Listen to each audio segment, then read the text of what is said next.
이스라엘 백성들에게 하나님께서 하시는 말씀을 듣게 됩니다. 이스라엘이 어떻게 율법을 어기며 또 안식일을 무시했는가 하나님께서 성토하고 계십니다. 광야에서 뿐만 아니라 약속의 땅에 들어가서도 역시 그들은 똑같은 잘못을 범하였습니다. 하나님께 순종하지 않았고 그리고 우상 숭배하는 일을 멈추지 않았습니다. 그들에게 하나님이 심판하실 수밖에 없었는데 하나님은 그 심판을 그렇게 당장 하시는 쪽으로 택하지 아니하셨고 오래 내버려두는 방식으로 심판을 이루어 가셨습니다. 10절에서 17절의 말씀에 보니까 우리 하나님이 보실 때 분당하지 못한 모습으로 살아냈습니다.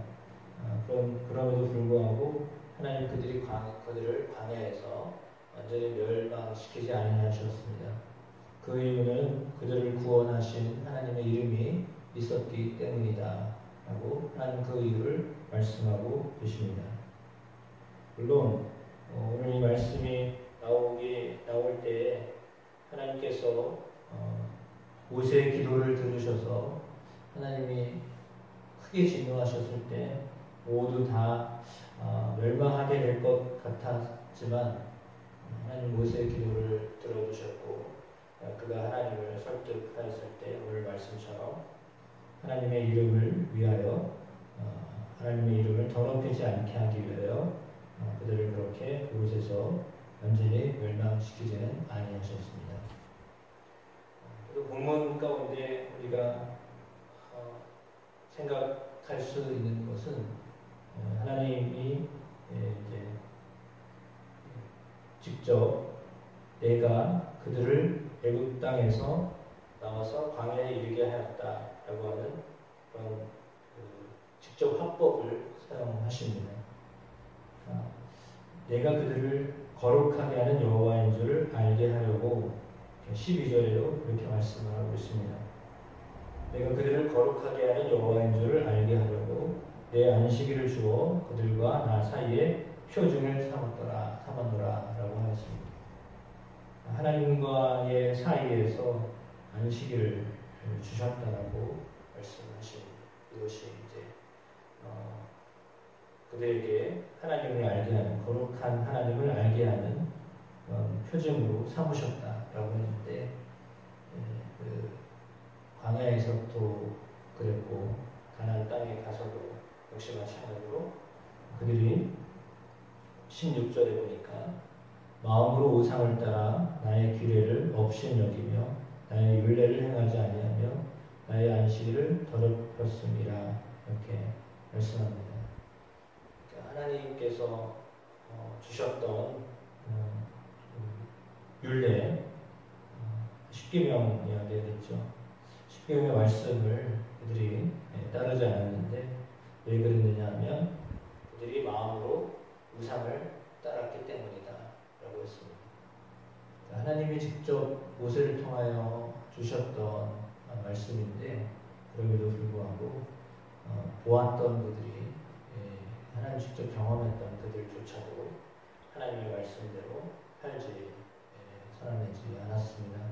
아는 건지 못한 건지 정확하게 알 수가 없지만 그들은 말씀을 받은 사람들이지만 말씀대로 살지 못했습니다.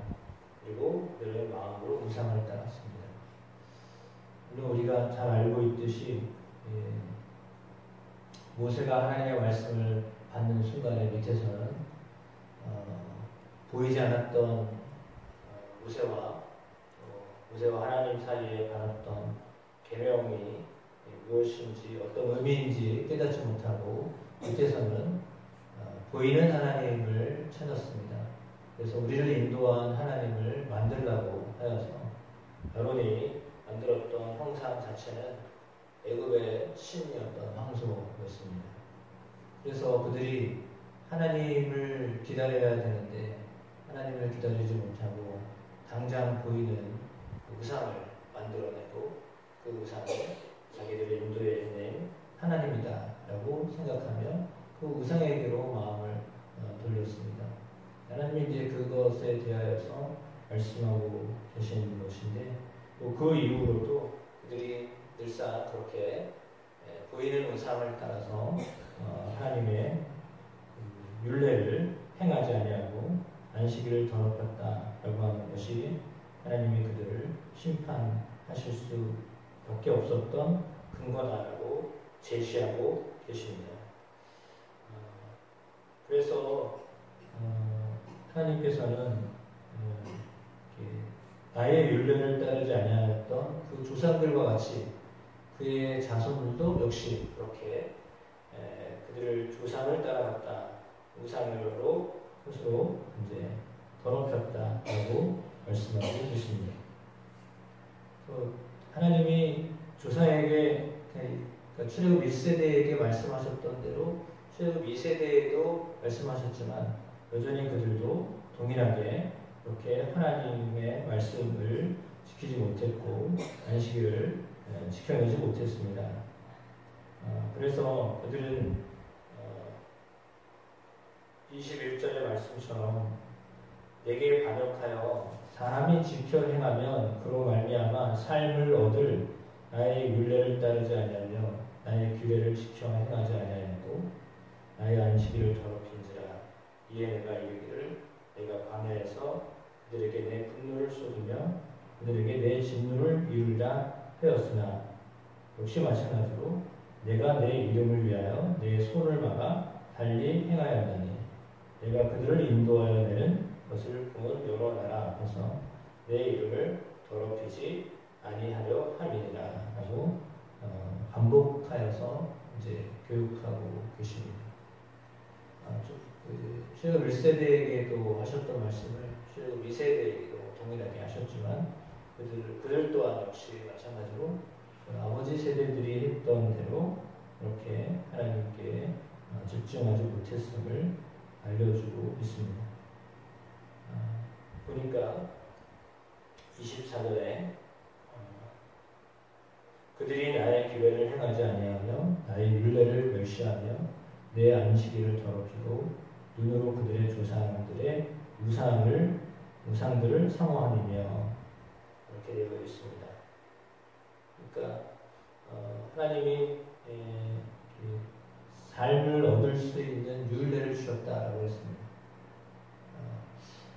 율례를 행하면 생명이 있는데 그런데 율례를 행하지 않았다, 말씀을 지키지 않았다라고 했죠. 말씀을 지키지 않으므로 생명을 얻을 수 없었다라고 하는 거죠. 생명을 얻을 수 없었다라고 하는 것은 심판을 받을 수밖에 없다라고 하는 겁니다. 징계를 받을 수밖에 없었다라고 말씀하고 있습니다. 그래서 그들이 안식일을 잘 지키지 않았고 눈으로 그들의 조상들의 우상들을 사모하였고 그래서 그들에게 전하지 못한 율례, 능히 지키지 못할 규례를 주었고 그들이 장자를 화제로 드리는 그 예물로 내가 그들을 더럽혔다라고 이렇게 말씀하시는데 한편으로 보면 이 말씀이 이해가 되지 않는 것 같습니다. 그럼에도 불구하고 그냥 내버려 두셨다라고 하는 겁니다. 죄악된 길에서 돌이키라고 계속 말씀하셨지만 바로 심판하지 않으시고 그대로 내버려 두셨다라고 하는 거죠. 그래서 이제 조금은 방치하신 것처럼 보여집니다. 그것으로 심판을 삼으신 겁니다. 그러니까 당장 어떤 잘못된 일이 생겨서 심판하시는 것이 아니라 내버려 두시는 방법을 택하신 겁니다. 그것은 그 이후로 그들이 좀 돌이키기를 원하셨기 때문으로 보여집니다. 그러니까 하나님은 오래 참으시며 심판을 하십니다. 심판하고 싶으시지 않으신 하나님의 마음을 알려주고 있는 거죠. 당장 화를 내셔서 진노하시는 하나님이 아니라 또 참고 또 참아서 그들과의 관계를 계속해서 계속해서 회복하고 싶으셨던, 이어가고 싶으셨던 하나님의 마음을 오늘 우리에게 가르쳐주고 계십니다. 따라서 하나님이 구원하시는 하나님이시다 라고 하는 사실을 그들이 깨달아야 할지인데 깨닫지 못하는 상황 속에 놓이고 말았다라고 하는 것이 오늘 본문을 통하여서 하나님이 이스라엘 백성들에게 들려주고 있는 하나님의 말씀입니다. 그들의 마음이 하나님으로부터 멀어지고 떠나 있었기 때문에 주어질 수밖에 없었던 그런 결과다라고 하는 것이죠. 동일하게 우리가 하나님의 말씀대로 따라가지 않으면 이스라엘 백성들이 경험했던 그런 심판, 그 심판이 동일하게 제대로 믿지 못하는, 명확하게 말하자면 형식은 갖췄지만 그 내용은 떠난 종교인들을 향한 하나님의 말씀은 동일하게 주어질 수밖에 없다라고 하는 것입니다. 마음으로 우상을 섬긴다라고 하는 것은 마음으로 나를 위하여 뭔가를 자꾸 하려고 하는 것을 의미하는데, 진정으로 우리의 삶의 목적이 하나님의 뜻을 알아가고 하나님의 뜻에 합한 삶을 살아가고자 하는 그런 마음으로 내 신앙생활을 지켜낼 때 하나님은 또한 우리의 삶을 인도하시고 역사해 주실 줄 믿습니다. 그래서 여호와 하나님, 구원하시는 하나님, 참고 또 구원하시는 하나님을 나의 하나님으로 여기고 그 하나님에 의하여서 감사하며 기뻐하며 살아가게 되는 은혜가 저와 여러분 삶 가운데 있게 되시기를 주님의 이름으로 축복합니다.